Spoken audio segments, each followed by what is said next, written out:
Hello, everyone, and namaskar. So, today's podcast is a continuation of the reading of the book titled Anandamurti, the Jamalpur Years. And this is a reading of the 26th chapter titled Revolutionary Marriage. The people of Asia and America are touching each other's minds and have learned to accept each other sympathetically as their own. Europe, Africa, Australia, Mercury, Jupiter, the stars, the comets, the constellations. None of them is alien to the other. None is distant from another. Gradually, everyone has begun to realize the vibration of the one integral mind. It is my firm conviction that the future of humanity is not dark. Every human being will attain that inextinguishable flame that is forever alight beyond the veil of the darkness of the present. As the new decade got underway, Baba began to rapidly expand and accelerate the activities of Anandamarga, paving the way for the transition to what he had termed the intellectual phase. His principal medium for this work was the rapidly growing number of acharyas. By 1960, he had created nearly 100 acharyas. Within the next few years, an even greater number would pass their acharya exam.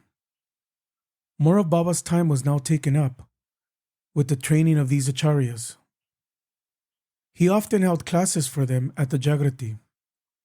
After one such class, in which he emphasized the importance of the work they were doing, he told them, "Mukti and moksha are in your folded fist. Anytime you wish, you can open your hand and get them. But for me, they are like a gold cot. I may take rest on it for a short while, but for endless time, I have to return to this soil and serve the creation. Now, all of you, tell me, what do you want? Do you want liberation and salvation? Or do you want to come with me, life after life, wherever I go, and serve the creation?" Every acharya present, many of them with tears in their eyes, replied that they wanted to come back with Baba to serve the creation. Despite the necessity of passing the acharya course, Baba's training methods extended far beyond his formal classes. Once, while returning from a DMC, Baba was traveling by train with a small group of acharyas. He took the opportunity to give them a class on certain aspects of the spiritual philosophy. During the conversation, Balendu, a quiet, introverted man, complained to Baba that while he understood the philosophy, he still had trouble doing prachar. "I don't seem to be able to convince anyone to take initiation," he lamented. Baba nodded and agreed to give him some pointers. Moments later, the train pulled into a small station and a teenage boy entered the compartment. Baba called the boy over and asked him his name and where he was from. "Your house faces east, does it not?" Baba said. "And if I am not mistaken, right beside it there is a football field. And just behind the house, there is a small temple." The boy was understandably surprised. He nodded in agreement, and then listened with even greater astonishment as Baba described in great detail his house and his neighborhood. "But sir, how do you know my house and my neighborhood so well? I don't remember seeing you before. Did you used to live there?" Baba smiled but didn't answer. Instead, he began quoting the names of the boy's relatives back to his great-great-grandparents, telling him facts about them that the boy had never heard before. When he was finished, Baba said, "Look here, I have told you many useful things about your family that you should know. Will you do one thing for me? These fellows here are acharyas of Anandamarga. They teach meditation and yoga. Would you be willing to learn meditation and yogic practices from one of them? This will be for your welfare. It will help you in your studies also." The boy agreed with alacrity. Baba instructed Kshitij to note down his contact information and arrange for his initiation as soon as possible. After the boy got down at the next station, Baba turned to Balendu. "You see how it is done, Balendu?" Everyone laughed. "I'm sorry, Baba," Balendu said, "but only God can do this. We are just human beings." Baba was laughing as well. "Okay then, have you ever attended a football match? If you watch carefully, you can easily see which people are really absorbed in the match. When someone makes a goal or a great play, they automatically react to it. They may shout, 'Goal!' or slap themselves on the thigh. Then you know that that person is really into the match. When you give a lecture, it's much the same. You should carefully scan the crowd to see who is really paying attention and responding to your talk. They'll nod their head when you make a point, or give some such telltale sign. After the lecture, go up and talk to those people. You will find it easy to convince them to take initiation." Baba's Acharya exams were also decidedly idiosyncratic. Though the new candidates would sometimes be sent to his room for a formal oral exam, Baba would often give the exam at the tiger's grave, sometimes without any prior warning. 30 marks was the passing grade, but it was rare that anyone answered Baba's questions well enough to be able to pass the exam on the merit of their answers. If Baba was satisfied with their effort, he would give them grace marks to make up the difference. As might be expected, the exam was more a test of sincerity and surrender than of intellectual knowledge. It was not unheard of for a new acharya to pass his exam after receiving 1 mark for his answers and 29 grace marks. Mashin Bahadur, a member of the VMP, was the first Nepali acharya. He took his exam on the tiger's grave along with several others. Baba pointed to himself and told the candidates to imagine that he was a Muslim. Their task was to convince him to learn sadhana. Each took turns trying to convince Baba, but only Mashin Bahadur passed. A few months later, he recommended Giridhara Upadhyaya, a fellow Nepali officer, for acharya training, hoping to have another acharya in Nepal to help him with the work of Anandamarga. Giridhara was an enthusiastic practitioner of sadhana, as well as a Brahmin and a reputed scholar. When Mashin Bahadur proposed his name to Baba, Baba told him to give him training in Nepal and bring him to Jamalpur for his exam. By that time, Giridhara had already mastered the philosophy and was proud of his accomplishment. He was sure that whatever question Baba asked, he would be able to answer it. Again, the exam took place on the tiger's grave. Baba had only one question. "Giridhara, do you practice meditation regularly?" "Yes, Baba, at least 1 hour in the morning and 1 hour at night." "Then you must be able to remember your mantra." Yes, Baba. Then tell me your mantra. Try as he might, Giridhara was unable to answer. Baba turned to Machine Bahadur and said, It seems his training is not yet complete. Train him for a few days more. Giridhara's ego was crushed. When they got back to the Jagrati, he explained to Machine Bahadur that his mind had gone totally blank the moment Baba asked him to tell him his mantra. It is your ego, Machine Bahadur said. Baba will not allow any expression of ego in his disciples. You have to learn to surrender, otherwise you'll never pass. Tell him mentally to do whatever he wants. Make me or break me, whatever be your wish. Giridhara understood. He spent the next couple of days surrendering mentally to Baba. Then Machine Bahadur sent him for field walk again, alone this time.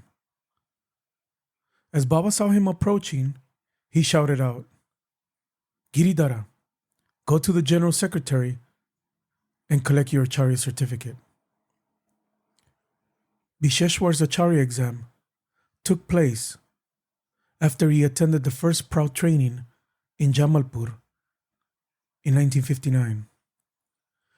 Pranay gave him his initial test after Baba had sent an order that he sit for the Acharya exam. Pranay asked him one question. Do you want to become an Acharya? Bisheshwar, a teacher from Araria, answered no.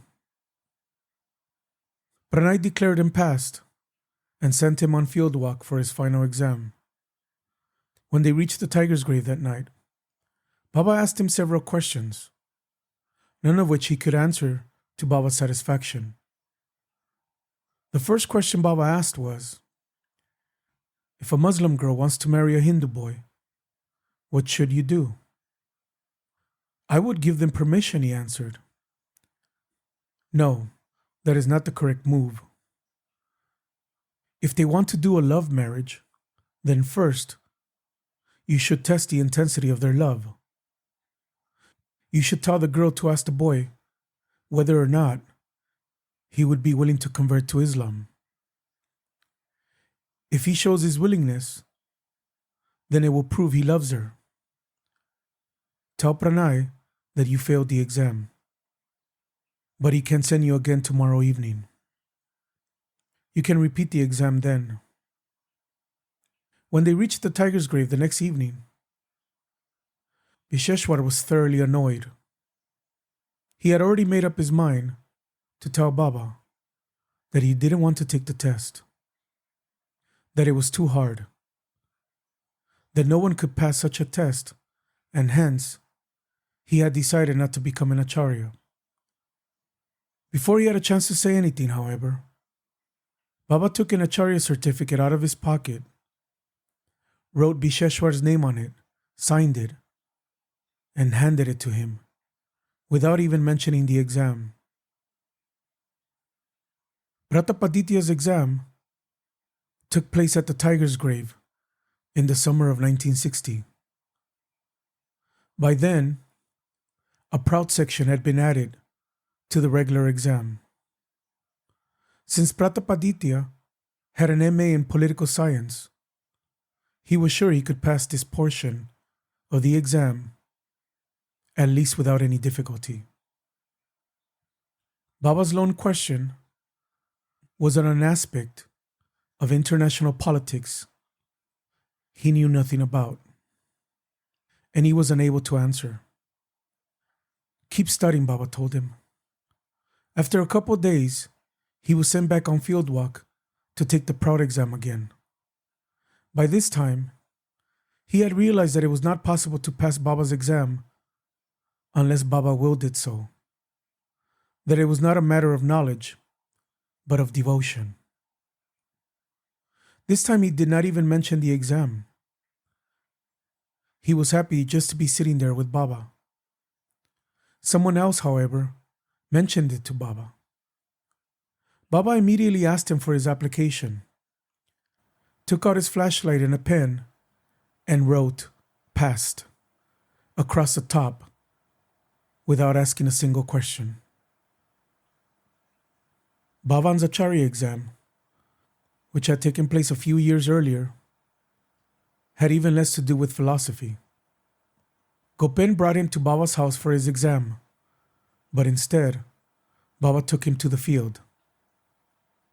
They climbed up into the hills, and Baba took a seat on a large stone.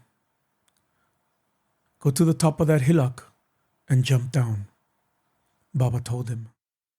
"Don't worry, you won't get hurt."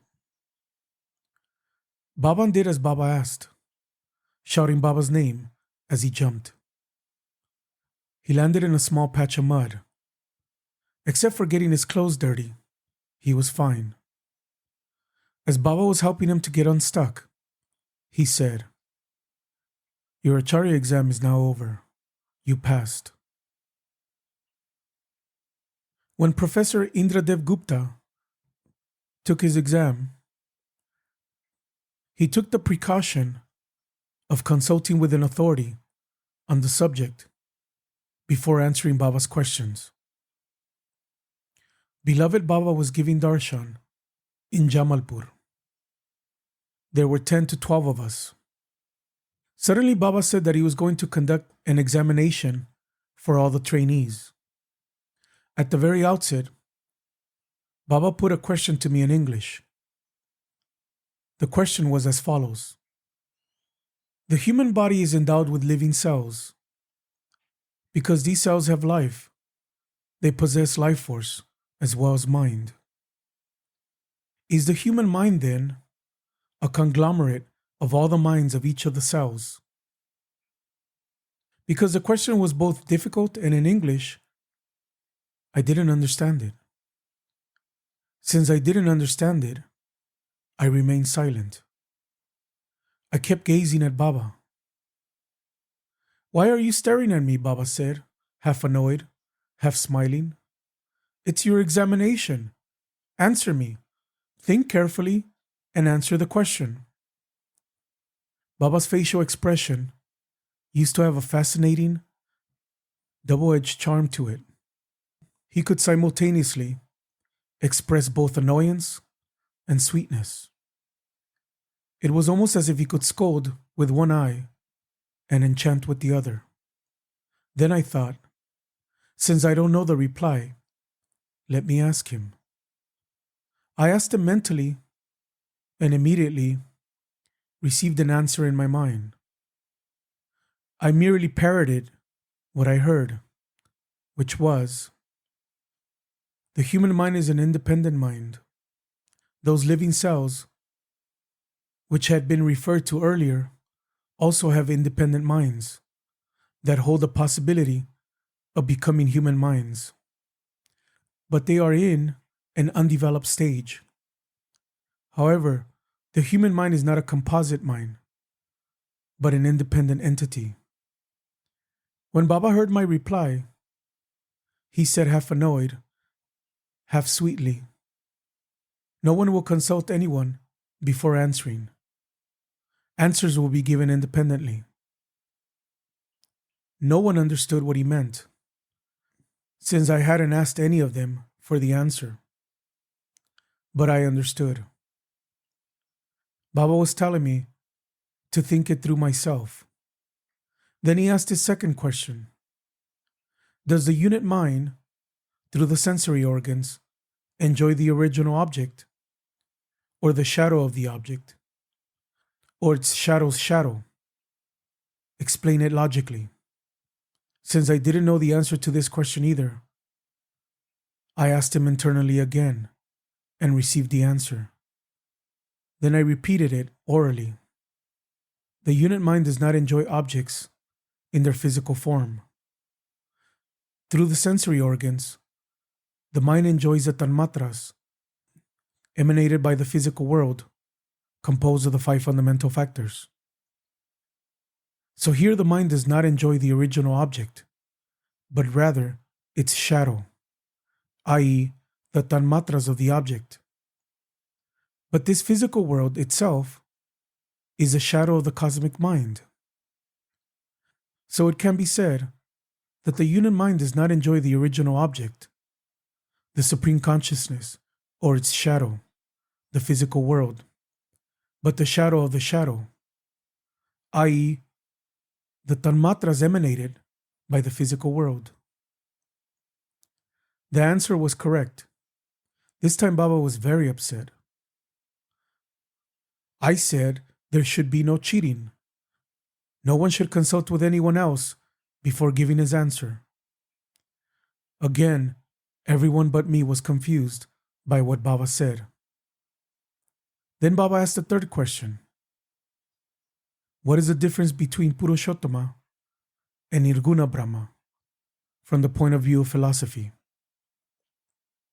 I didn't feel confident enough to reply. Since Baba had scolded me quite soundly the last time around, this time I remained silent. When Baba persisted, I plucked up my courage and said, Baba, it seems that the person I consulted doesn't know the answer. Baba burst into laughter. Then he gave detailed answers to all three questions. After giving the answer to the third question, he quietly asked me, Did the person you consulted know the correct reply? I laughed. Everyone else was scratching his head. The General Secretary could not contain himself anymore. Baba, whom was he consulting before giving his replies? Baba cleared up the confusion. He was answering all the questions by asking me. Then everyone broke into a chorus of laughter. Asim Kumar Patak took initiation from Acharya Kedarnath Sharma in Ranchi at the end of 1959. A few days before the first VSS camp that was held there at Birla boarding.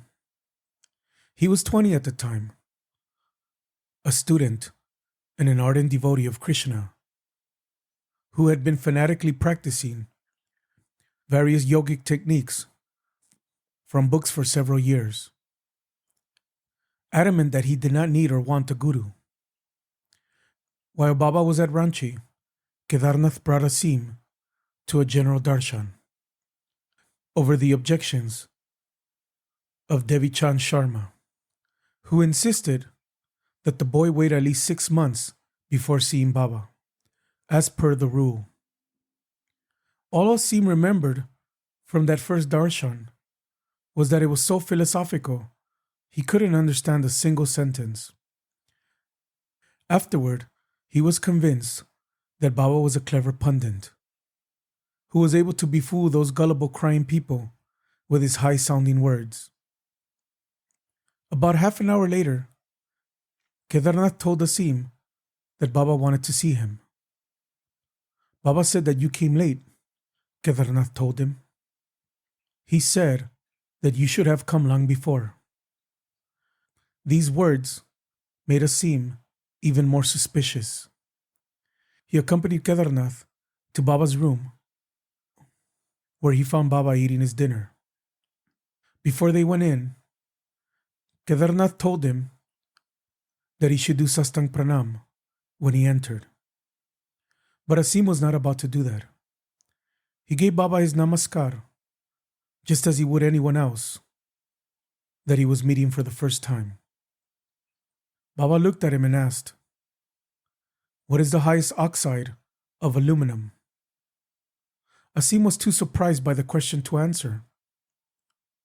Aluminum tetroxide, Baba said.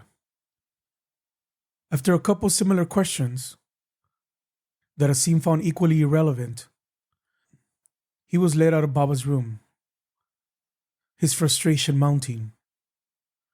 Why did I come to these people? He fumed as he was going home. Why should I have to accept a guru? I don't want a guru.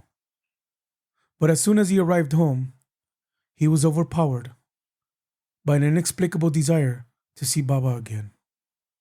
It was a feeling of longing, greater than anything he had ever experienced. A sensation that he could only describe as having been forcefully separated from the person dearest to him in his life. By then it was after midnight. He knew it would be futile to head back at that hour.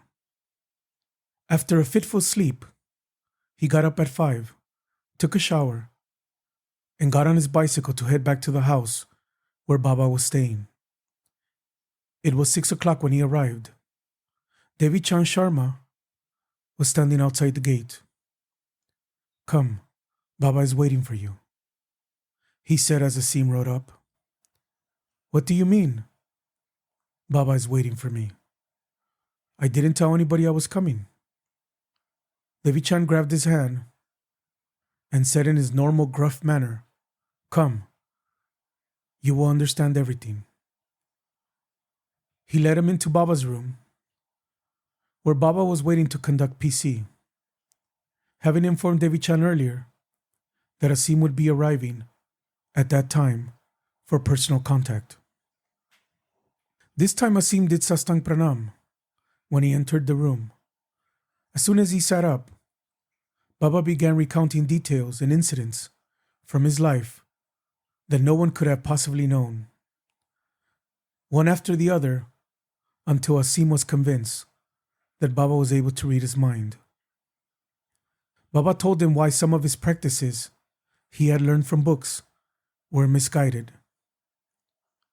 "Do you see now how much energy you have wasted by not having had proper guidance? Do you understand?" "Yes, Baba. You know, if you write something on a piece of paper and put it under your pillow, but don't follow it in your life, then it has no value." "I haven't put anything underneath my pillow," he thought. Perhaps Baba's power has reached its limit. Baba looked him in his eyes and said, "Don't you remember?" Suddenly a forgotten memory flashed in his mind. Some months earlier, he had written some inspirational advice from Aurobindo and the Buddha on a piece of paper and put it under his pillow, thinking to read it each morning when he woke up.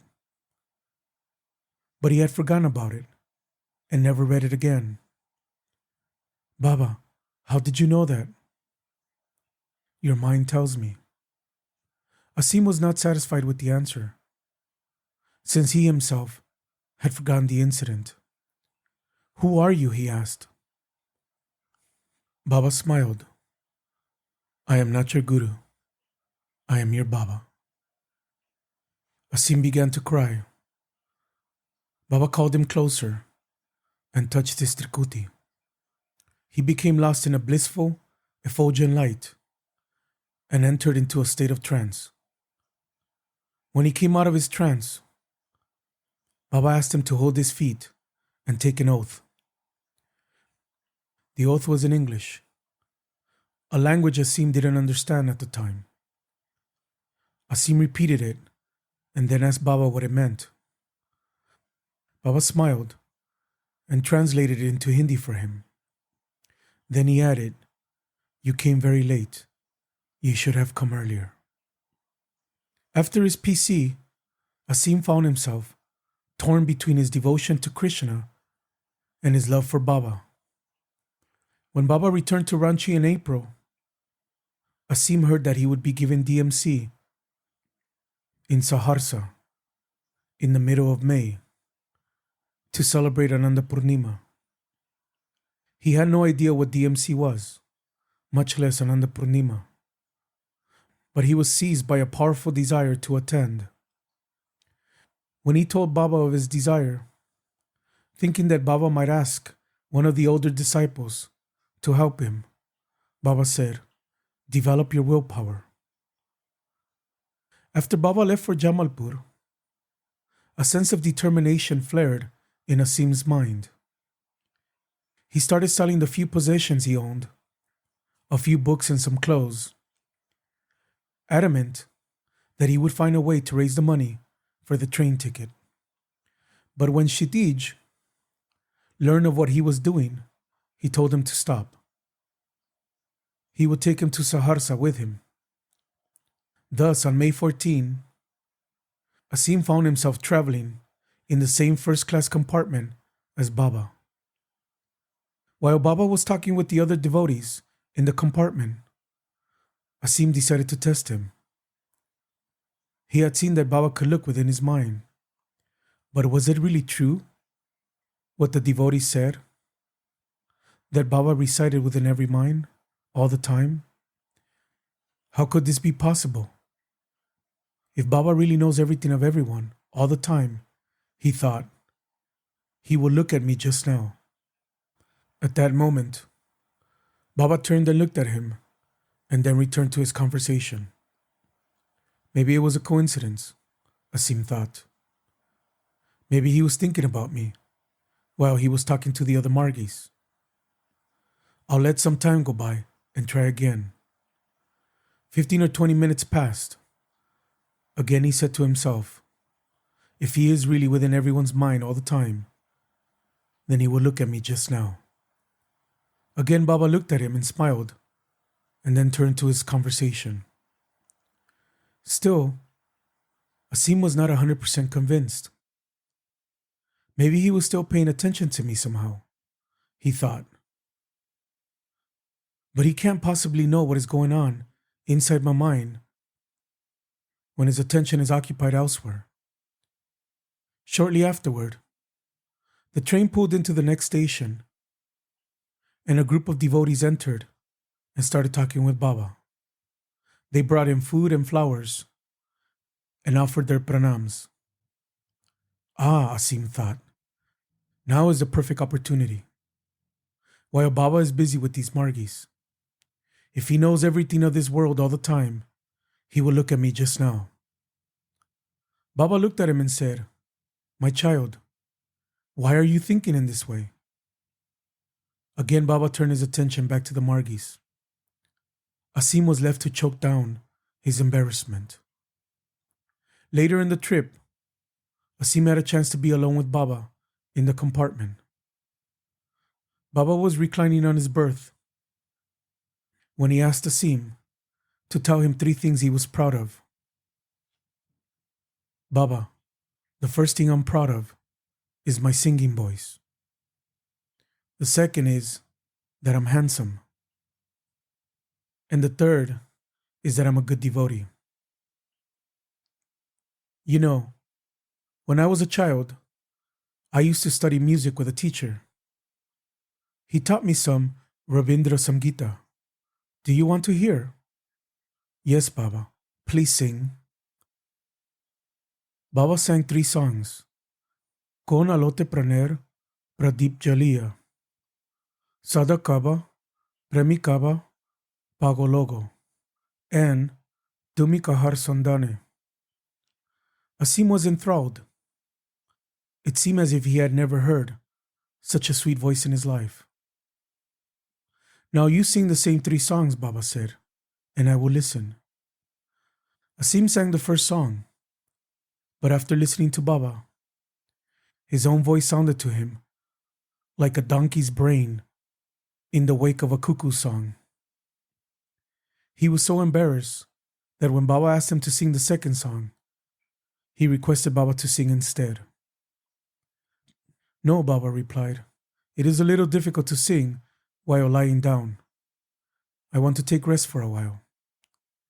Some minutes later, the train pulled into the next station, and Chandranath's son, Amarnath, entered Baba's compartment along with several other Margis. They all sat on the floor and started chatting merrily with Baba. Amarnath was 16 at the time and extremely handsome. When Asim looked at Amarnath sitting in front of Baba, he felt ugly by comparison. At the next station, Devi Chand Sharma entered Baba's compartment. Devi Chand, Baba said, tell me what you are proud of. Baba, I am only proud of one thing. I am your son. When Asim heard this, he felt a sinking feeling. What kind of devotee am I by comparison, he thought. Only then did he suspect that Baba had been playing a game with him in order to deflate his ego. When the train pulled into Saharsa, Asim was surprised to see that nearly 1,000 Margis had gathered for DMC. He had no idea that Anandamarga was anything more than the Guru and a handful of devotees.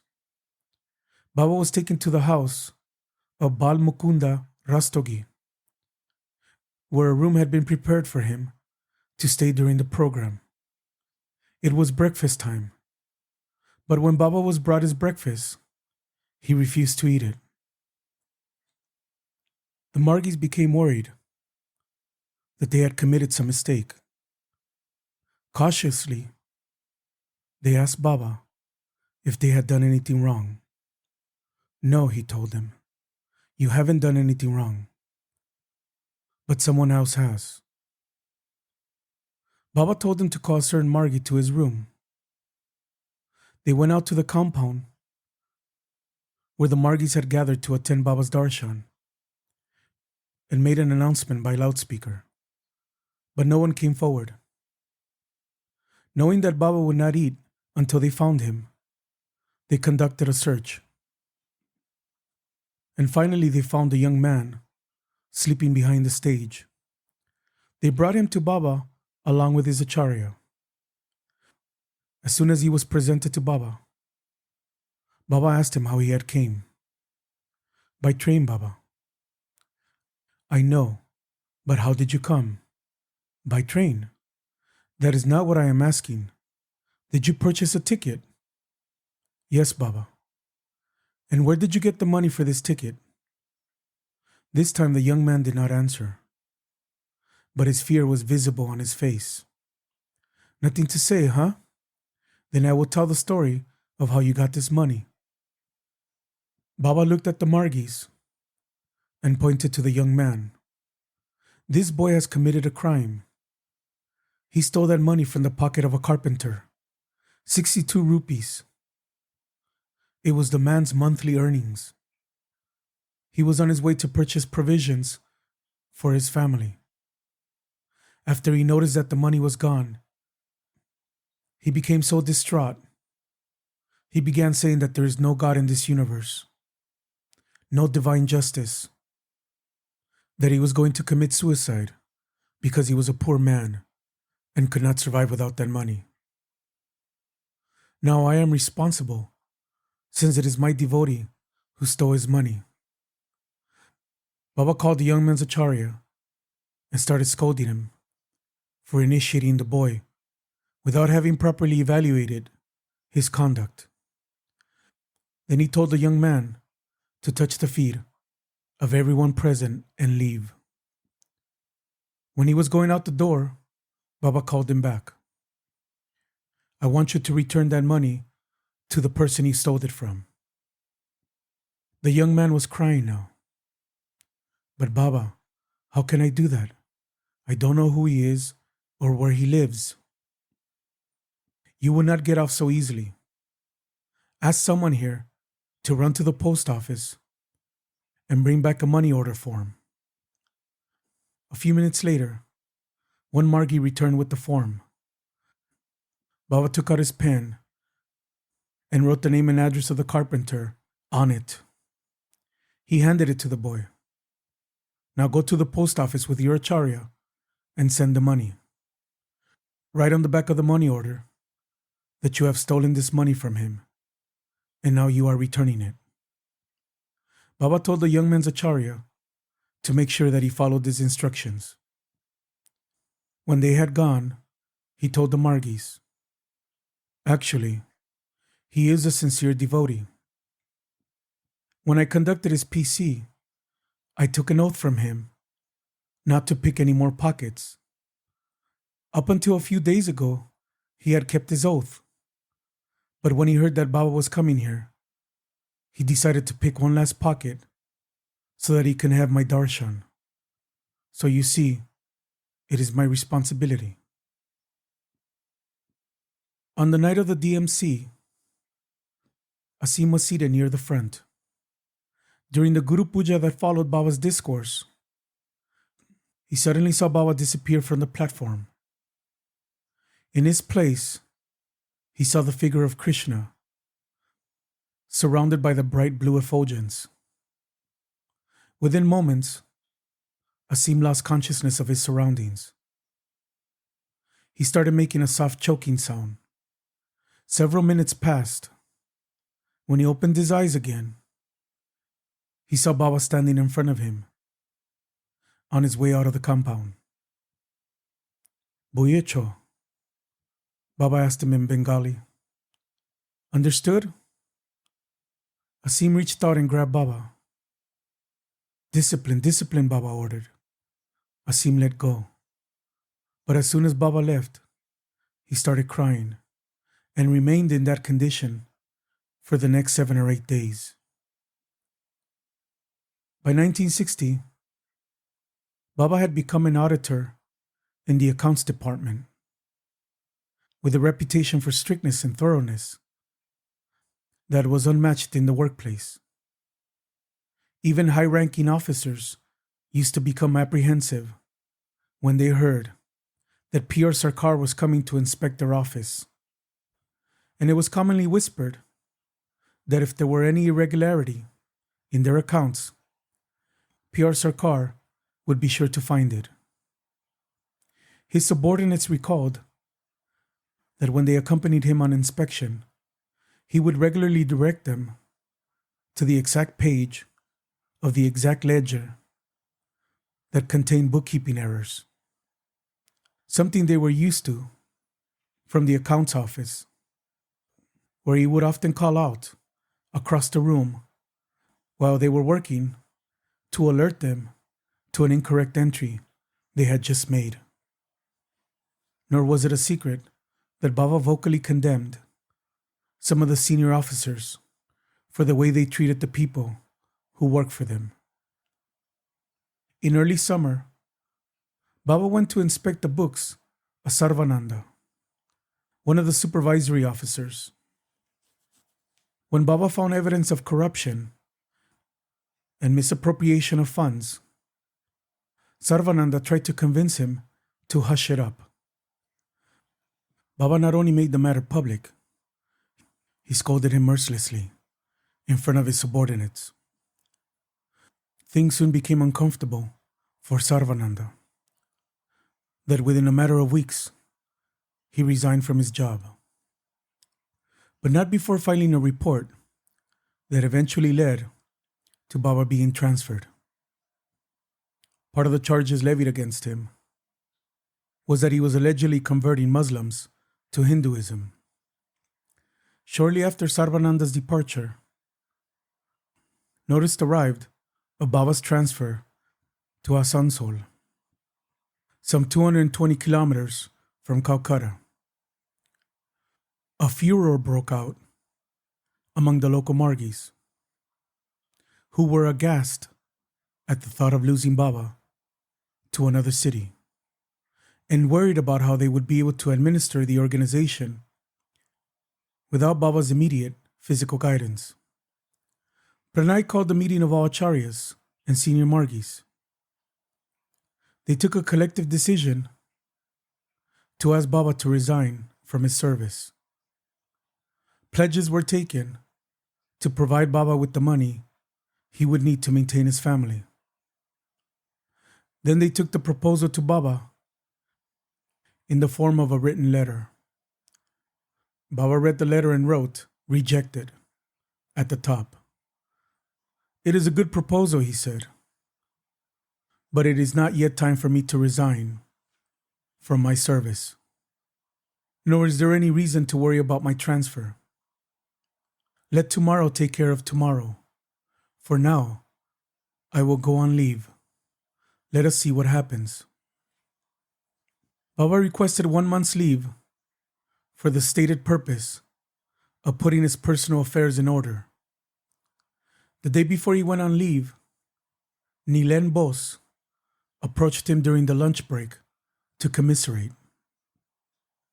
"Now that you are leaving Jamalpur, what are we going to do without you?" he said.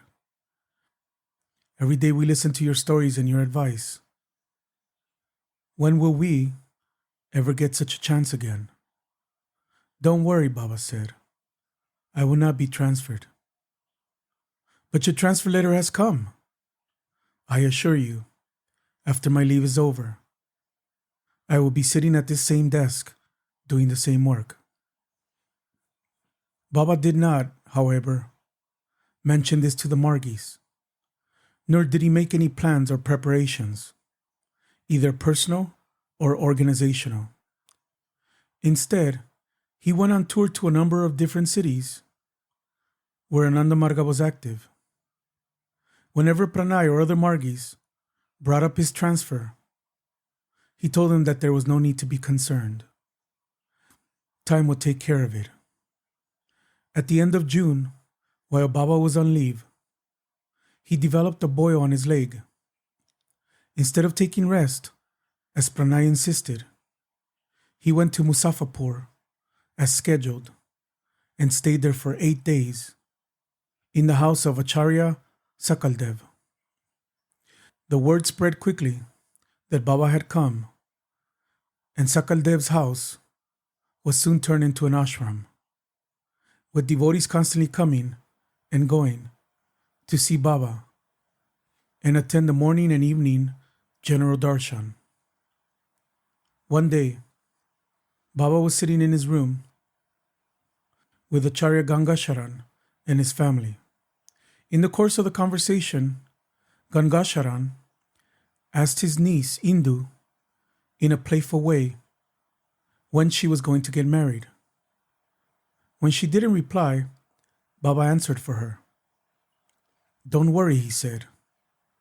The groom will appear on this very doorstep within a few days. Then Baba explained his concept of revolutionary marriage. The easiest and best way to break down the barriers that separate different races and different cultures is through intercaste and intercultural marriage. Suppose a girl and a boy from different castes marry.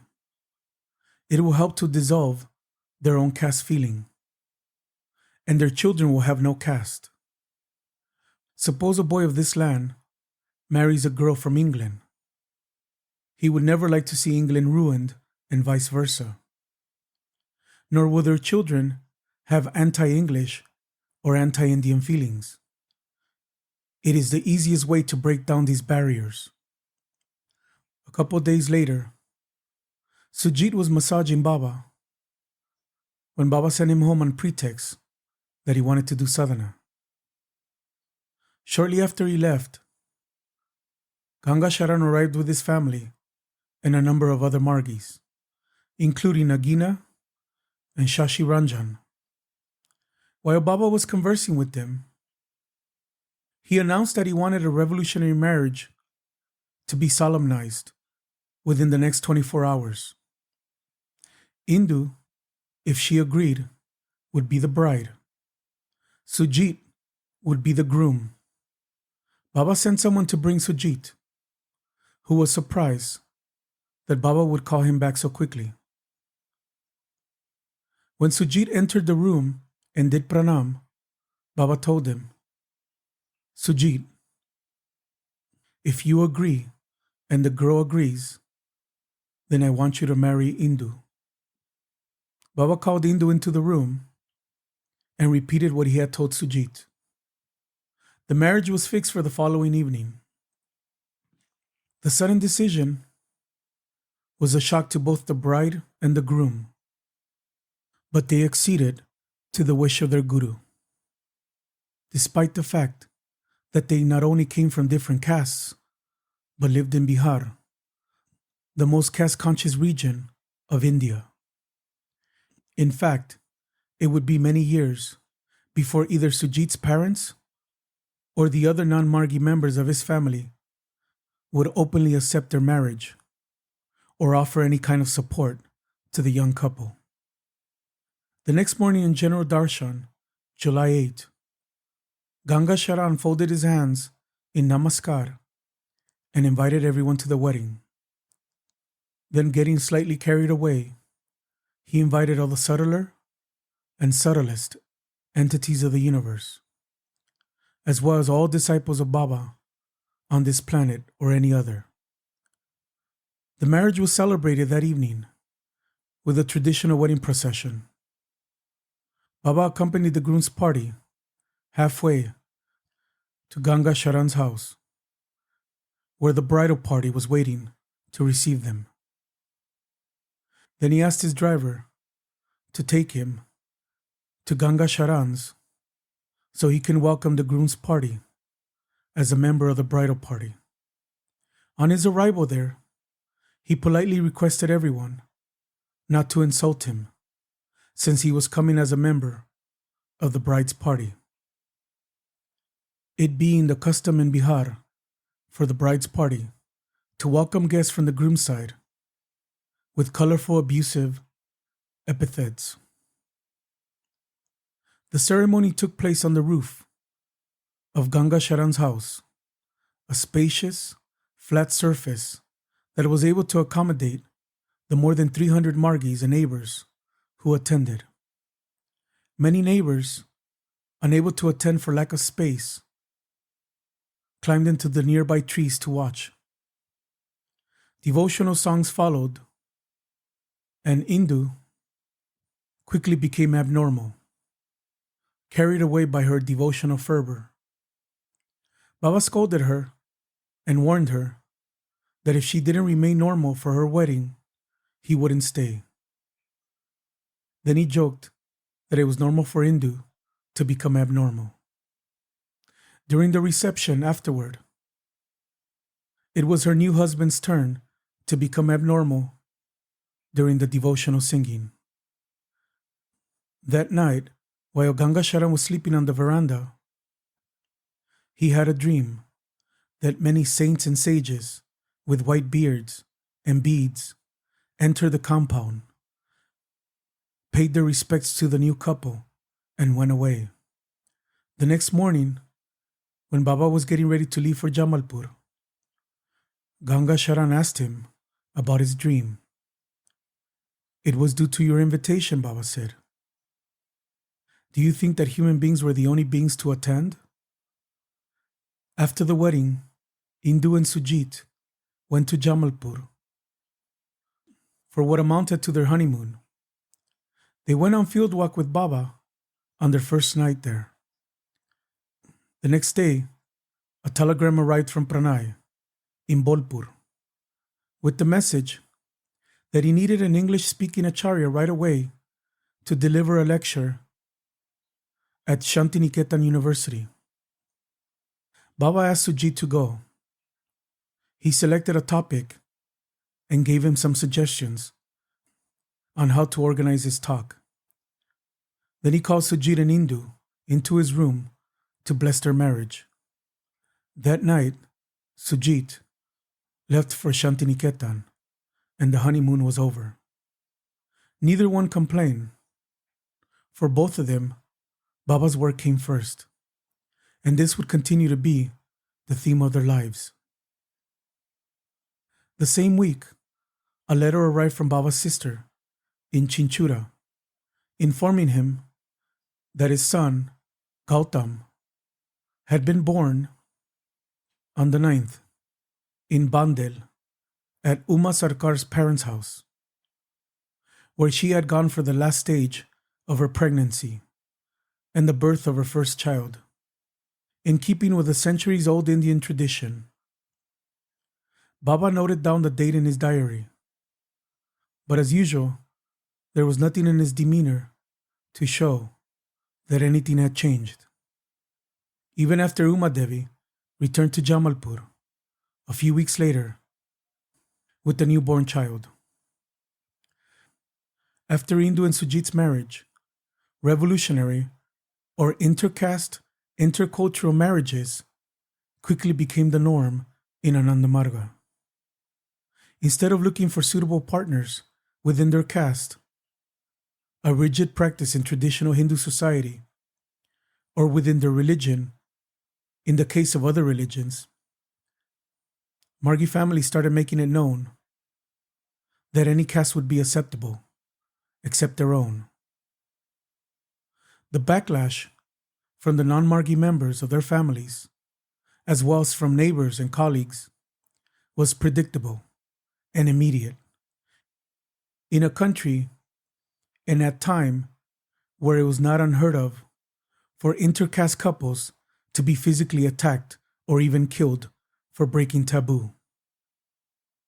It was the norm, rather than the exception, for such couples to be ostracized by their family and community, especially in smaller towns and rural areas, where such marriages were considered unthinkable.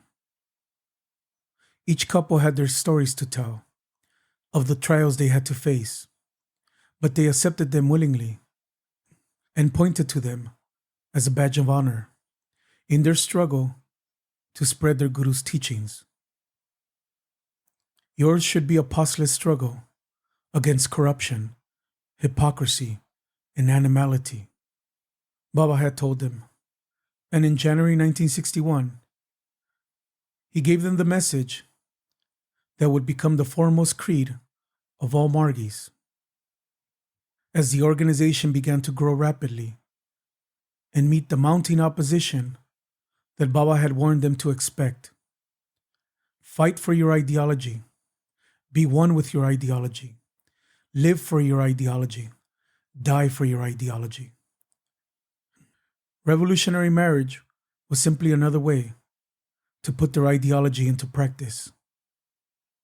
One that would have far-reaching consequences, both for the couples that embraced it and for the society they lived in.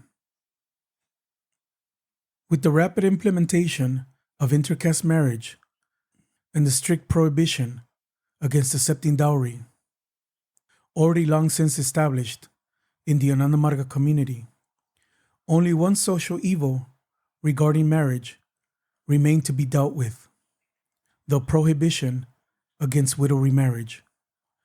For several thousand years, there had existed a strict ban against widow remarriage in Hindu society.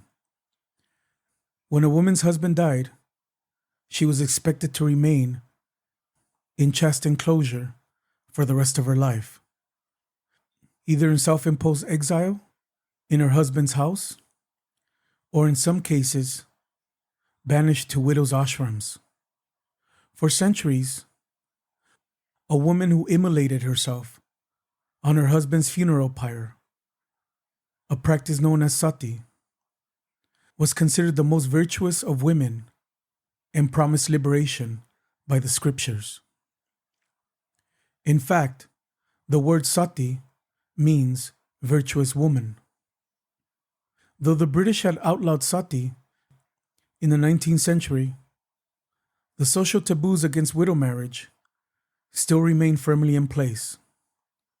With the publication of Charya Charya, Baba removed the taboo within the community of his disciples.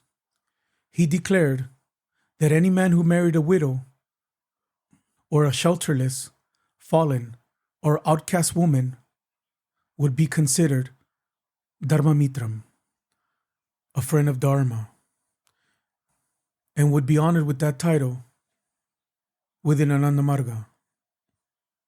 A few months after Sujit's marriage, Shambhunath Burma married a widow, the first example of such a marriage in Anandamarga. He received Baba's outspoken praise and the title of Dharma Mitram. In November, Baba went to Motihari to give his blessings to the newly married couple. He held a special DMC for them and the local Margis in Nagina's quarters.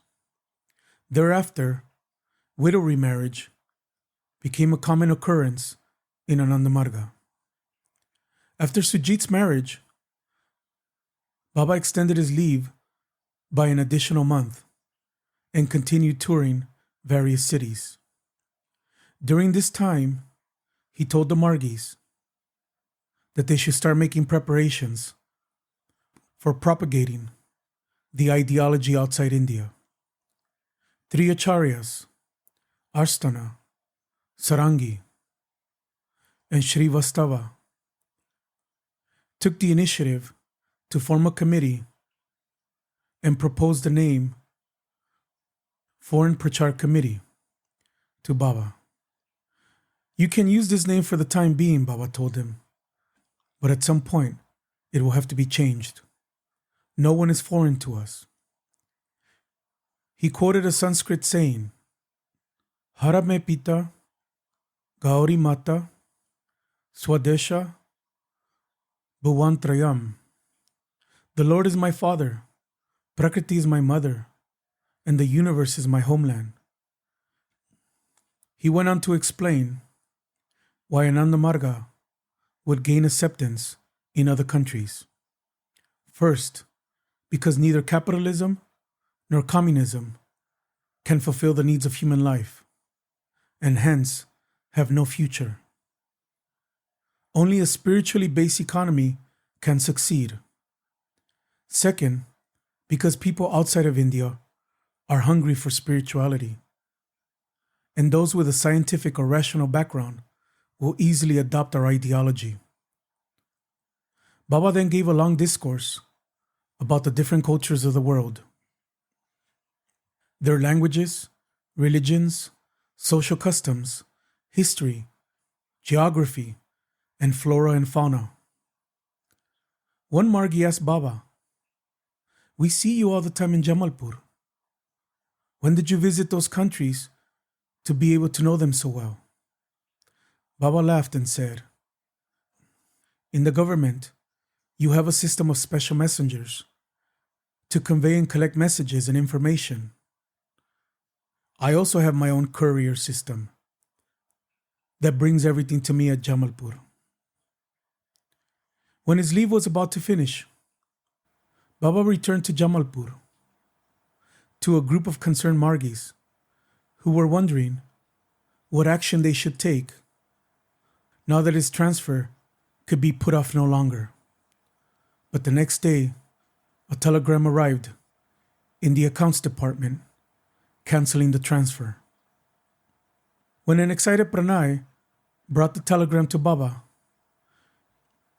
he smiled and continued with what he was doing, as if it were of no more importance than a passing breeze.